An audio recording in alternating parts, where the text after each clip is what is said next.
So there are new calls tonight for accountability in a Kelly file follow-up. 3 Republican congressmen are demanding that the Veterans Affairs Secretary, Eric Shinseki, remove the leadership of the Phoenix VA Medical Center after shocking allegations that delayed medical care and secret waiting lists may have led to the deaths of 40 veterans.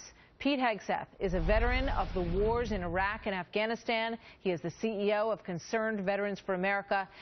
He is a Fox News contributor. Pete, welcome. Good to have you here Thanks, tonight. Martha. Thank you. So the latest on this is that the Undersecretary of the VA, Robert Petzel, testified today before the Senate Veterans Affairs Committee. He said there's no evidence that there was a secret list or that 40 of these veterans were adversely affected.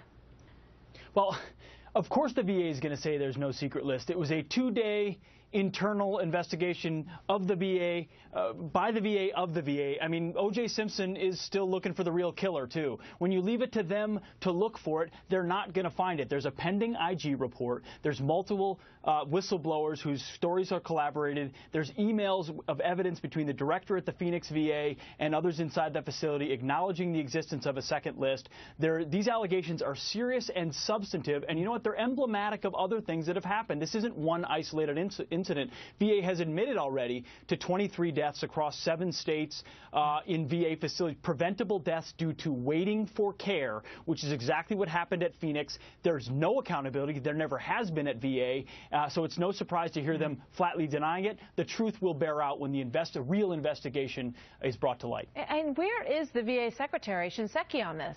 I mean, why have we not heard? Why is he not outraged or, speaking out? Why is he not testifying in front of these panels? Where is he?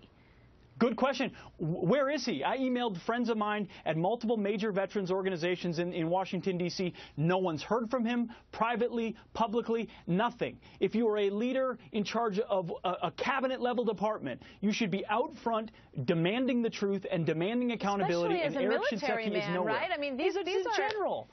Yes. He's a former general in the military with a respected military career who's unfortunately had subpar performance as the Secretary of the Department of Veterans Affairs. Our organization called for him to step down a year ago. We remain committed to that cause. The problem is, he couldn't even fire the director of the Phoenix VA if he wanted to. But Pete, how is it? I mean, how did they get away with it? This is one of the largest bureaucracies in the federal government, right? Second I mean, largest. even the IRS, she pled the fifth, but they had to come and sit before the table. And I understand that this undersecretary, started that process perhaps today, and maybe that's a good sign. But I mean, how is it that they are not accountable? How is it that the President of the United States doesn't stand up and say, we need to know, people need to be fired if these cases, any of these stories are true? Well, and as you say, 23 of them, they already documented. They've already documented these are very serious allegations. The president mentioned it. The problem is the secretary couldn't even fire Sharon Hellman if he wanted to, the director of the Phoenix VA. He'd need 3 years and 2 multiple negative reports, and even then it would be demoted. That's why we're championing a bill that now has 100 co-sponsors in the House that would empower the secretary to actually fire bad performers. It's called the VA Management Accountability Act. But more importantly, leadership requires leading in good times and in bad. Secretary Shinseki is AWOL for veterans, and he's been so for a long time. And organizations like ours are sick and tired of it. At some point, you need to stand up and take ownership of an issue of when things are failing. Secretary Shinseki has not done that, and we plead him, we urge him to take a leadership role in finding better ways to deliver care, because vets are waiting and they're dying, and it's a damn shame. All right. It is. Pete, thank you. Thank you. We got to go.